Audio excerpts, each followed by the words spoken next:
अस्सलाम वालेकुम students. Chapter thermochemistry हमारा कंप्लीट हो गया है। आज हमने एमसीक्यूज़ डिस्कस करने हैं चैप्टर थर्मोकेमिस्ट्री के। तो चलिए स्टार्ट करते हैं। एमसीक्यूज़ नंबर 1 है 1 joule is equal to how many calories. Option A 4.18, option B 0.239, option C 101300 and option D 760। तो हमने पढ़ा था कि 1 कैलोरी इक्वल होती है 4.18 जूल के। तो यहाँ पे क्वेश्चन पूछ रहा है 1 जूल हाउ मेनी कैलोरीज के इक्वल है। तो हमें पता है 1 कैलोरी इक्वल है 4.18 जूल के।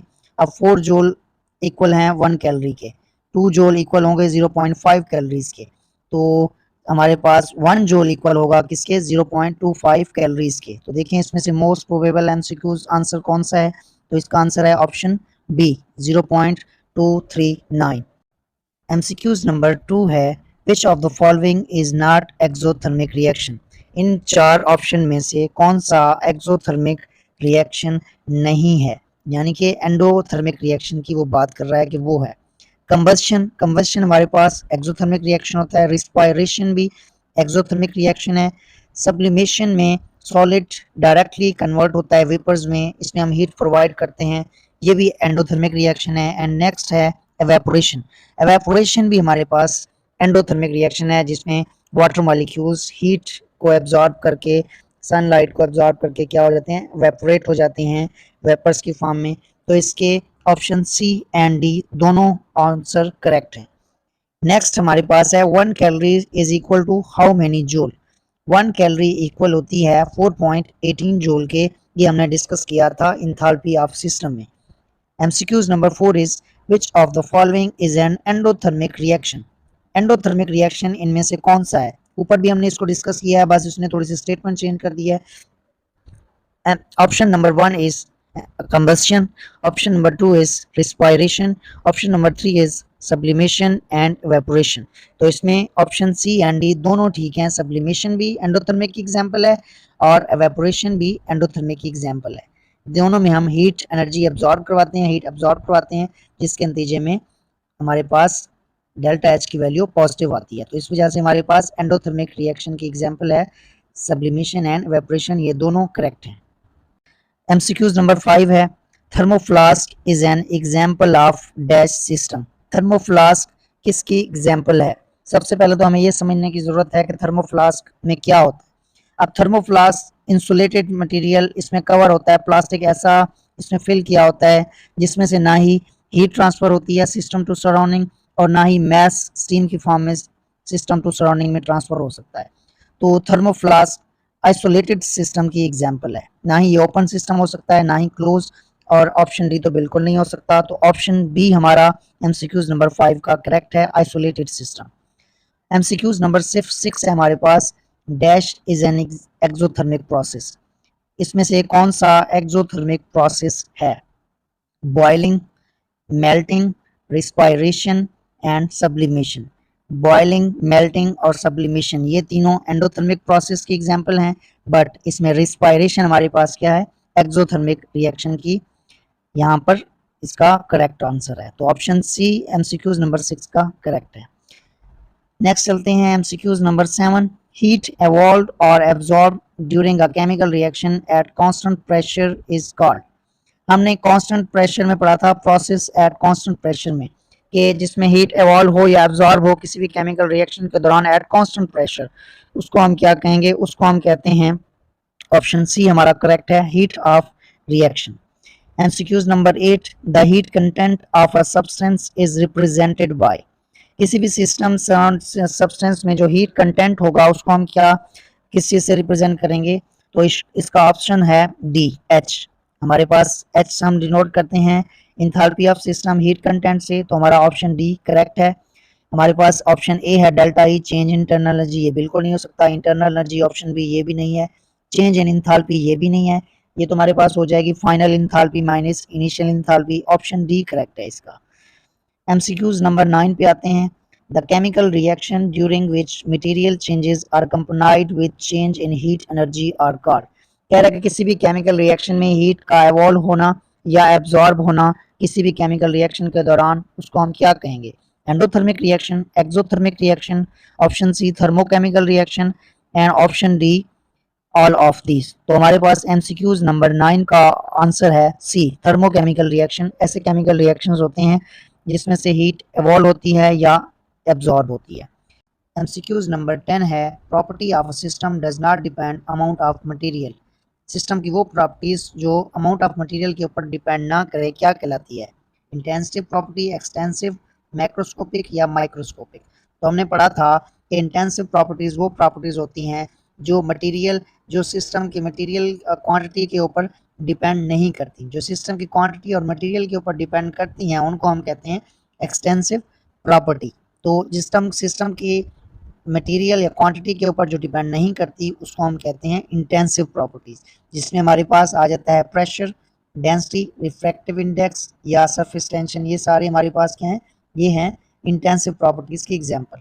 और एक्सटेंसिव प्रॉपर्टीज में हमने पढ़ा था जो मटेरियल की क्वांटिटी या मैस के ऊपर डिपेंड करता है उसको हम एक्सटेंसिव प्रॉपर्टी कहते हैं, जिसमें हमारे पास मैस था, वॉल्यूम था, एनर्जी, इंथैल्पी या नंबर ऑफ मोल्स, ये सारे क्या आ जाते हैं? Extensive properties. एमसीक्यूज नंबर 11 है 1 joule is equal to how many calories. तो ये एग्जैक्टली जैसे हमने फर्स्ट एमसीक्यूज में डिस्कस किया था कि 1 कैलोरी इक्वल होता है 4 जूल के इक्वल। तो ये 1 जूल है तो 1 जूल इक्वल होगा 0.25 calories. Option C is correct. MCQs number 12 surface tension is dash property of the system. अभी मैंने थोड़ी देर पहले आपको बताया है कि जो सिस्टम की वो प्रॉपर्टीज जो मटेरियल के ऊपर मैस के ऊपर डिपेंड करें ऐसी प्रॉपर्टी को हम कहते हैं एक्सटेंसिव प्रॉपर्टी, जो ना करें उनको हम कहते हैं इंटेंसिव प्रॉपर्टी। तो सरफेस टेंशन हमारे पास है इंटेंसिव प्रॉपर्टी। अब एमसीक्यूज नंबर 13 है dash is a state function. कौन सा ऐसा यहाँ पे ऑप्शन है जो स्टेट फंक्शन है? सबसे पहले तो हमें ये पता होना चाहिए कि स्टेट फंक्शन क्या होता है। हमने पढ़ा था कि स्टेट फंक्शन किसी भी गैसियस सिस्टम के बिहेवियर को बताता है। ये मैक्रोस्कोपिक प्रॉपर्टी है जो किसी भी सिस्टम के बिहेवियर को, यानी कि इसमें प्रेशर कितना है, इसमें टेम्परेचर कितना है, इसमें वॉल्यूम कितना है और इसमें इंथैल्पी कितनी है, एंट्रोपी कितनी है, तो ये सारी की सारी हमारे पास क्या कहलाती हैं? उस गैसियस सिस्टम की स्टेट फंक्शन कहलाती हैं। तो इसमें हमारे पास ऑप्शन है enthalpy, enthalpy change, C option both and D option none. तो इसमें हमारे पास क्या है? ऑप्शन ए करेक्ट है। ऑप्शन बी करेक्ट इस वजह से नहीं है कि स्टेट फंक्शन इनिशियल और फाइनल स्टेज के ऊपर तो डिपेंड करता है, बट ये कौन से पाथ को इसने फॉलो किया इसके ऊपर डिपेंड नहीं करता। तो ऑप्शन ए हमारा करेक्ट है।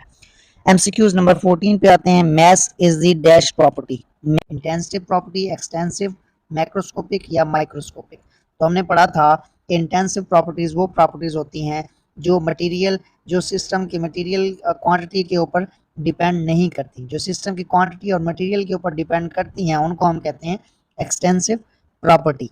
तो एक्सटेंसिव प्रॉपर्टीज में हमने पढ़ा था जो मटेरियल की क्वांटिटी या मैस के ऊपर डिपेंड करता है उसको हम एक्सटेंसिव प्रॉपर्टी कहते हैं, जिसमें हमारे पास मैस था, वॉल्यूम था, एनर्जी, इंथैल्पी या नंबर ऑफ मोल्स, ये सारे क्या आ जाते हैं? Extensive properties. एमसीक्यूज नंबर 15 है heat supply to a system at constant dash is used in change the enthalpy of system। कि हमारे पास हीट सप्लाई हम करते हैं किसी भी सिस्टम में एट कांस्टेंट डैश सिस्टम की इंथैल्पी को चेंज करने के लिए। तो इसका करेक्ट आंसर है प्रेशर। एट कांस्टेंट प्रेशर के ऊपर आप किसी भी सिस्टम की इंथैल्पी को चेंज कर सकते हैं।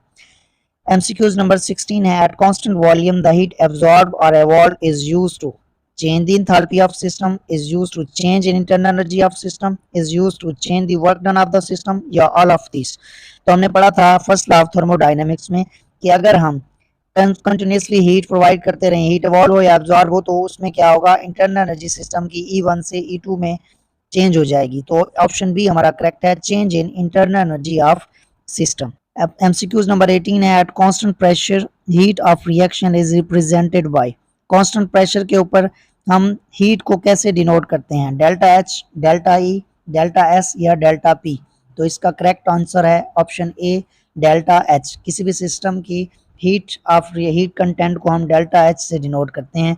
और delta E change in internal energy है, delta S change in entropy है और delta B change in pressure है। ये तो बिल्कुल नहीं हो सकते, तो ऑप्शन ए हमारा करेक्ट है। नेक्स्ट चलते हैं MCQs number 19 which one of the following is endothermic process. इसमें कौन सा है जो एंडोथर्मिक प्रोसेस है? फ्रीजिंग ऑफ वाटर, ये तो बिल्कुल नहीं हो सकता। कंडेंसेशन ऑफ स्टीम, ये भी नहीं है। सब्लिमेशन ऑफ आयोडीन, ये हमारा करेक्ट आंसर है, सब्लिमेशन ऑफ आयोडीन। हम सब्लिमेशन में हीट प्रोवाइड करते हैं जिसमें सॉलिड डायरेक्टली वेपर्स में कन्वर्ट हो जाता है। एमसीक्यूज नंबर 20 है, when the work is done on the system by the surrounding the sign of work done is. कह रहा है कि जब सिस्टम खुद वर्क डन करता है तो W की वैल्यू क्या आती है। तो हमने पढ़ा था कि जब हम सिस्टम के ऊपर वर्क डन करते हैं तो W की वैल्यू पॉजिटिव आती है। जब सिस्टम खुद ब खुद वर्क डन करता है, पिस्टन को up downward to upward move कराता है, तो हमारे पास W की वैल्यू क्या हो जाती है, नेगेटिव।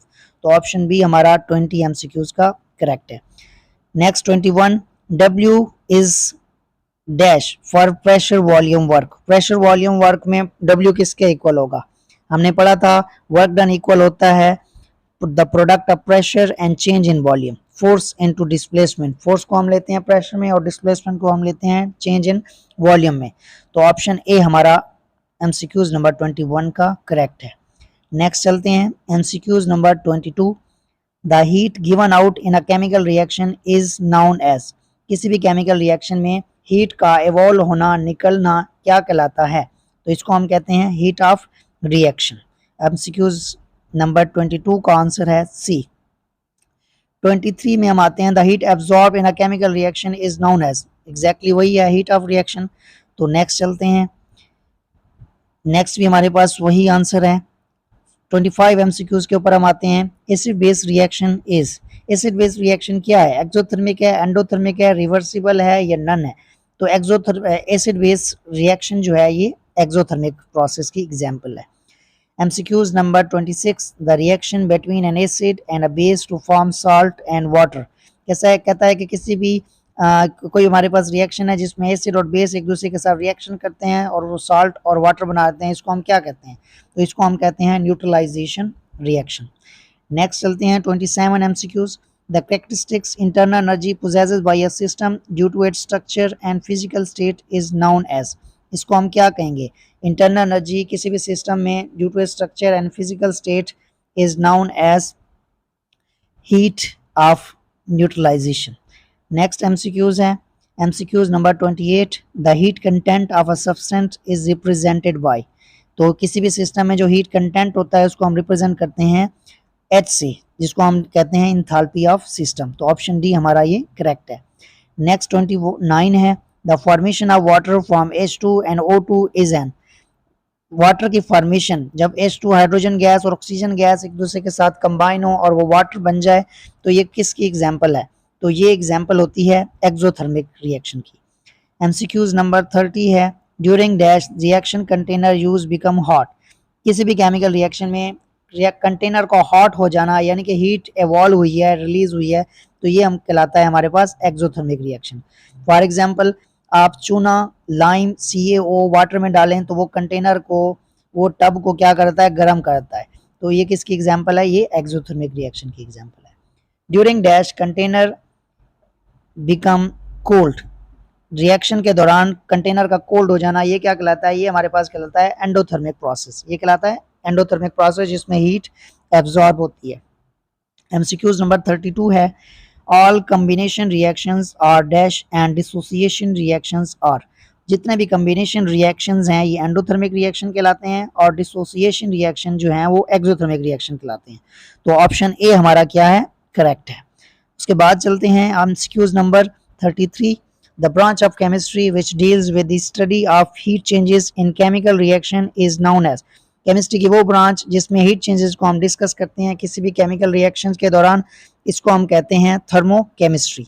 उसके बाद हमारे पास है MCQs number 34, the chemical reaction during which material change are accompanied with change in heat energy are called.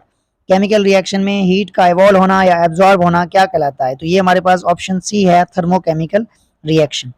MCQs number 35 है, burning of methane in the presence of oxygen is an example of. Methane का जलना क्या कहलाता है, exothermic reaction या endothermic reaction. तो burning of methane exothermic reaction की example है। MCQs number 36, dissociation of water molecule into hydrogen gas and oxygen gas is exothermic reaction. ये हमारे पास क्या है, एक्सोथर्मिक रिएक्शन की एग्जांपल है। हमने पढ़ा था बॉर्न हेबर साइकिल में भी कि जब dissociation fluorine gaseous atom dissociate हो रहा था, इलेक्ट्रॉन को गेन कर रहा था, तो तब हमारे पास डेल्टा एच की वैल्यू क्या आ रही थी, नेगेटिव आ रही थी। तो डिसोसिएशन रिएक्शन जितने भी होते हैं वो हमारे पास क्या कहलाते हैं, वो हमारे पास कहलाते हैं एक्सोथर्मिक रिएक्शन। नेक्स्ट चलते हैं एमसीक्यूज नंबर 37।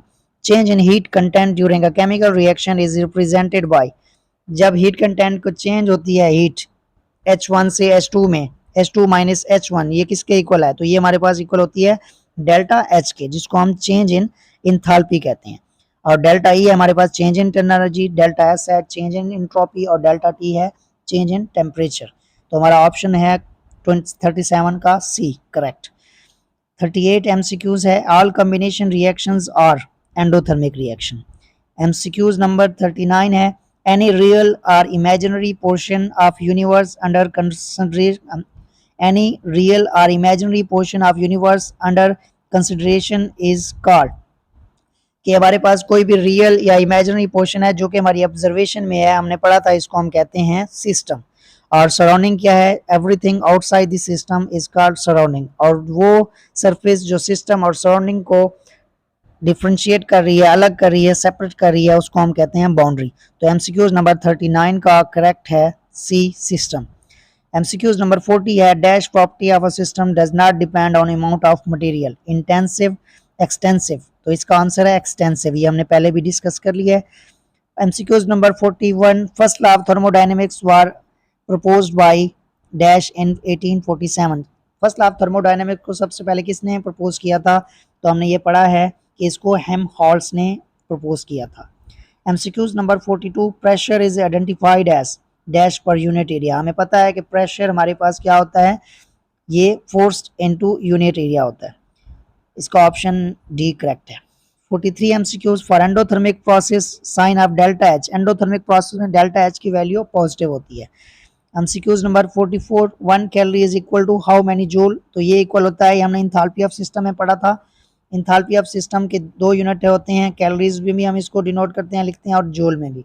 और 1 कैलोरी इक्वल होता है 4.18 जूल के इक्वल, जो कि हमारे पास ऑप्शन बी करेक्ट है। At constant volume delta E is equal to, हमने पढ़ा था application of first law of thermodynamics में, अगर आपको मेरे लेक्चर याद हो, हमने पढ़ा था, प्रूव करें कि चेंज इंटरनल एनर्जी इक्वल होती है heat supply to the system at constant volume. तो इसका ऑप्शन ए करेक्ट है, क्यू वी। ऐसा यूनिट ऑफ एनर्जी, एनर्जी का यूनिट क्या होता है, एनर्जी का यूनिट हमारे पास है joule. MCQs number 47, thermochemical reactions are concerned with chemical changes, ये ट्रू है या फॉल्स है, ये आप लोग बताएं, आप लोग बताइएगा मुझे कमेंट में।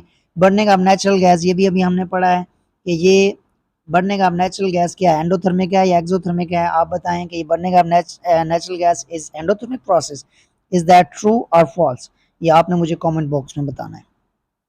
नेक्स्ट चलते हैं, the environment of the system is known as, system का जो इन्वायरमेंट होता है वो क्या कहलाता है, वो हमारे पास कहलाता है सराउंडिंग। एमसीक्यूज नंबर 50 है, total energy of the system and surrounding does not remain constant, ये ट्रू है या फॉल्स है, ये आप लोग मुझे बताइएगा। Heat evolve or absorb in a chemical reaction depend on initial and final state of system, ये ट्रू है या फॉल्स है, ये भी आप मुझे बताइएगा। और हमने 52 MCQs डिस्कस करना है, 1 joule is equal to how many calories, it equal to 0.239 calories, 0.25 भी आ जाए, 0.264, तो ये हमारे पास करेक्ट आंसर होगा। MCQs नंबर 53 है, when 1 gram mole of substance is formed from its elements, the change in enthalpy is known as heat of neutralization, heat of fusion, heat of reaction या हीट ऑफ फॉर्मेशन, तो ये कहलाता है heat of formation. MCQs number 54, first law of thermodynamics is also known as, हमने पढ़ा था कि first law of thermodynamics को हम law of conservation of energy भी कहते हैं। और law of conservation of energy क्या कहती है, ना ही एनर्जी को हम पैदा कर सकते हैं, ना ही इसको ख़त्म कर सकते हैं, बल्कि इसको एक फॉर्म से दूसरी फॉर्म में कन्वर्ट कर सकते हैं। और इसकी एक और डेफिनेशन भी हमने पढ़ी थी कि सिस्टम ना ही एनर्जी को पैदा कर सकता है, ना ही ये इसको ख़त्म कर सकता है, बल्कि ये सराउंडिंग से एक्सचेंज कर सकता है एक फॉर्म से दूसरी फॉर्म में। H2 plus I2 plus heat is equal to 2HI, hydrogen gas और आयोडीन गैस जब एक दूसरे के साथ मिलती हैं और हम हीट इसमें प्रोवाइड करते हैं, तो ये क्या है, एक्सो है, एंडो है, तो हम हीट दे रहे हैं, तो ये क्या है, ये एंडोथर्मिक रिएक्शन है। 56, melting point is dash property, melting point क्या है, इंटेंसिव है या एक्सटेंसिव है, तो ये है extensive property. Equation delta E is equal to Q minus W, इसको हम क्या कहेंगे, law of mass action, law of energy, law of constant heat summation जिसको हम हेसिस लॉ कहते हैं, या फर्स्ट लॉ ऑफ थर्मोडायनेमिक्स। तो हमने पढ़ा था कि डेल्टा ई इज इक्वल होता है heat supply to the system at constant volume या heat supply to the system and work done applied on the system, इसको हम कहते हैं फर्स्ट लॉ ऑफ थर्मोडायनेमिक्स। और ये delta E is equal to Q minus W जो है, minus इस वजह से है कि इसमें सिस्टम खुद ब खुद वर्क कर रहा है, हम इसके ऊपर वर्क नहीं कर रहे, तभी हमारे पास डब्ल्यू की वैल्यू क्या है, नेगेटिव है। नेक्स्ट चलते हैं, सरफेस टेंशन इज, अभी हमने ये पढ़ा भी था, ये आप लोग मुझे बताइएगा। 59 T2 माइनस T1 किसके इक्वल है, ये इक्वल होता है डेल्टा टी के।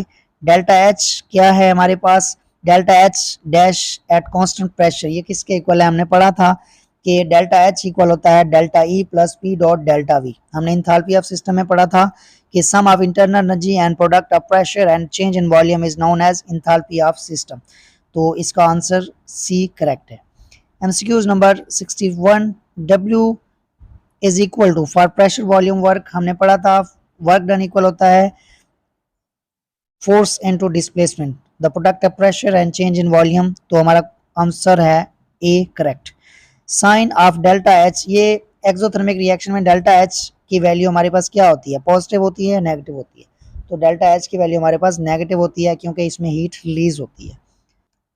MCQs नंबर 63 है, heat content of product is dash than those of reactant for endothermic process. हमें पता है कि रिएक्टेंट्स में हम एनर्जी देंगे एंडोथर्मिक प्रोसेस में तो वो कन्वर्ट हो जाएगा प्रोडक्ट में, तो हीट कंटेंट प्रोडक्ट का ज्यादा होगा एज कंपेयर टू रिएक्टेंट से, तो आंसर ए करेक्ट है, मोर। MCQs number 64 dash is a state function, तो इसमें MCQs नंबर 64 का आंसर है ए इंथैल्पी। MCQs नंबर 65 है, when the work done is on the system by the surrounding, जब हम इसके ऊपर वर्क डन करते हैं तो W की वैल्यू क्या होती है, तो W की वैल्यू पॉजिटिव होती है। MCQs number 66, standard enthalpy is measured eight dash temperature, हमने पढ़ा था, मैंने बताया था कि जहां भी स्टैंडर्ड आ जाए वर्ड तो आपने ये अपने माइंड में रखना है कि ये 25 डिग्री सेंटीग्रेड इसका टेम्परेचर होगा और 1 atm इसका क्या होगा, प्रेशर। तो MCQs नंबर 66 का आंसर है सी। MCQs number 67, enthalpy and energy have dash unit, enthalpy और एनर्जी के क्या सेम यूनिट हैं, डिफरेंट हैं, नहीं है या बिल्कुल नहीं है, तो इसके सेम यूनिट है। Mass is the dash property, intensive property, extensive, macroscopic या माइक्रोस्कोपिक। तो हमने पढ़ा था कि इंटेंसिव प्रॉपर्टीज वो प्रॉपर्टीज होती हैं जो मटेरियल, जो सिस्टम की मटेरियल क्वांटिटी के ऊपर डिपेंड नहीं करती, जो सिस्टम की क्वांटिटी और मटेरियल के ऊपर डिपेंड करती हैं उनको हम कहते हैं एक्सटेंसिव प्रॉपर्टी। तो सिस्टम की मटेरियल या क्वांटिटी के ऊपर जो डिपेंड नहीं करती उसको हम कहते हैं इंटेंसिव प्रॉपर्टीज, जिसमें हमारे पास आ जाता है प्रेशर, डेंसिटी, रिफ्रैक्टिव इंडेक्स या सरफेस टेंशन, ये सारे हमारे पास क्या हैं, ये हैं इंटेंसिव प्रॉपर्टीज की एग्जांपल। और एक्सटेंसिव प्रॉपर्टीज में हमने पढ़ा था जो मटेरियल की क्वांटिटी या मैस के ऊपर डिपेंड करता है उसको हम एक्सटेंसिव प्रॉपर्टी कहते हैं, जिसमें हमारे पास मैस था, वॉल्यूम था, एनर्जी, इंथैल्पी या नंबर ऑफ मोल्स, ये सारे क्या आ जाते हैं, extensive properties. Next MCQs number 69, heat supplied to a system at constant dash is used to change the enthalpy of system, तो इसका आंसर है pressure. Volume is the dash property, volume जो है ये एक्सटेंसिव प्रॉपर्टी कहलाती है। When solid changes into liquids the entropy, solid liquid में convert होता है तो इसकी एंट्रोपी इंक्रीज होगी, डिक्रीज होगी या सेम रहेगी। तो जब सॉलिड कन्वर्ट होता है लिक्विड में तो एंट्रोपी इसकी क्या हो जाती है, इंक्रीज, क्योंकि हमने पढ़ा है कि गैसेस की एंट्रोपी ज्यादा होती है, फिर लिक्विड की ज्यादा होती है और सॉलिड की बहुत कम होती है। MCQs नंबर 72 है, the least disorder state of water is, कह रहा है कि सबसे लीस्ट डिसऑर्डर यानी कि एंट्रोपी किसकी कम होगी, स्टीम की, वाटर की, आइस की या ऑल। हमने पढ़ा है कि लीस्ट हमारे पास जो डिसऑर्डर स्टेट होगा, सबसे कम एंट्रोपी हमेशा सॉलिड में होती है, गैसेस और लिक्विड में एंट्रोपी ज़्यादा होती है, तो option C ice is correct answer. MCQs number 73 dash reaction are spontaneous, कौन से ऐसे रिएक्शन हैं जो स्पॉन्टेनियस हैं, तो मैंने एक्सोथर्मिक रिएक्शन में बताया था कि एक्सोथर्मिक रिएक्शन क्या होते हैं, स्पॉन्टेनियस होते हैं, इनको किसी भी किस्म की एक्सटर्नल असिस्टेंट की ज़रूरत नहीं होती। MCQs नंबर 72 है, when in exothermic reaction heat is given out the temperature of the system is, जब एक्सोथर्मिक रिएक्शन में हीट रिलीज होती है, निकलती है, तो सिस्टम का टेम्परेचर इंक्रीज हो जाता है, डिक्रीज हो जाता है या सेम रहता है? तो सिस्टम का टेम्परेचर क्या हो जाता है? इंक्रीज हो जाता है, कंटेनर हमारा हॉट हो जाता है। एमसीक्यूज नंबर 75 है, entropy is dash property of the system. Entropy क्या है? इंटेंसिव प्रॉपर्टी है, एक्सटेंसिव है? तो मैंने आपको शुरू में बताया था कि ये एक्सटेंसिव प्रॉपर्टी है। MCQs number 76, a study based on the principle of conservation of energy is known as thermochemistry. The heat content of a system, MCQs number 77. The heat content of a system is called internal energy, enthalpy, entropy, potential energy. तो किसी भी system में जो total heat content मौजूद होता है उसको हम क्या कहते हैं? उस सिस्टम की इंथाल्पी कहते हैं। At 70 MCQs number 78, at constant volume the heat absorbed or evolved is used to। किस कांस्टेंट वॉल्यूम के ऊपर हीट का रिलीज होना या एब्जॉर्ब होना ये क्या कहलाता है? Change in internal enthalpy of system, change in internal energy, change in work done, या ऑल ऑफ दीज। तो इसका आंसर है एमसीक्यूज नंबर 78 का बी करेक्ट आंसर, क्योंकि जब हम हीट सप्लाई करते हैं तो सिस्टम की इंटरनल एनर्जी E1 से E2 में इंक्रीज होती है। Thermoflask is the example of, ये स्टार्ट में भी हमने पढ़ा था, थर्मोफ्लास्क आइसोलेटेड सिस्टम की एग्जांपल है। एमसीक्यूज नंबर 80 है, dash is an intensive property, mole, volume, mass, density. तो प्रॉपर्टी होती है, हमने इसको डिस्कस किया है पहले भी। एमसीक्यूज नंबर 81 है, a chemical change involve absorption of heat, evolution of heat, either absorption, either evaluation, liberation of heat और light energy। किसी भी केमिकल रिएक्शन में केमिकल चेंज जो होता है या तो उसमें हीट एवॉल्व होगी या एब्जॉर्ब होगी, तो इसका ऑप्शन सी करेक्ट है। 82 MCQs, which of the following property of a gas is a state function? Entropy change, enthalpy change, pressure change या all of these? तो इसका करेक्ट आंसर है all of these।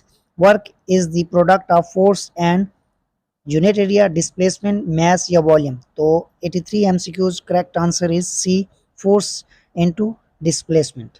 फोर्स को हम pressure में लेते हैं और डिस्प्लेसमेंट को चेंज इन वॉल्यूम में लेते हैं, तो W इक्वल होता है P डॉट डेल्टा V के। MCQs number 82, a substance which undergo physical or chemical change is compound, state variable, surrounding or system। कोई भी सब्सटेंस जो कि फिजिकल और केमिकली चेंज हो उसको हम क्या कहते हैं? कंपाउंड कहते हैं, स्टेट वेरिएबल, सराउंडिंग या सिस्टम, तो इसको हम कहते हैं स्टेट वेरिएबल। एमसीक्यूज नंबर 85 जो कि आज हमारा चैप्टर थर्मोकेमिस्ट्री का लास्ट है, E plus P V is called, इसको हम क्या कहते हैं? हमने पढ़ा था इंथैल्पी ऑफ सिस्टम क्या होता है, sum of internal energy and product of pressure and volume is known as enthalpy of system. तो एमसीक्यूज नंबर 85 का करेक्ट आंसर है ऑप्शन बी। तो उम्मीद करता हूँ आपको ये क्लियर हो गया होगा, आपको चैप्टर थर्मोकेमिस्ट्री क्लियर हो गया होगा। हमने इसके लेक्चर 8 से 10 डिस्कस किए हैं बड़ी डिटेल से, और इसके एमसीक्यूज भी 85 डिस्कस किए हैं।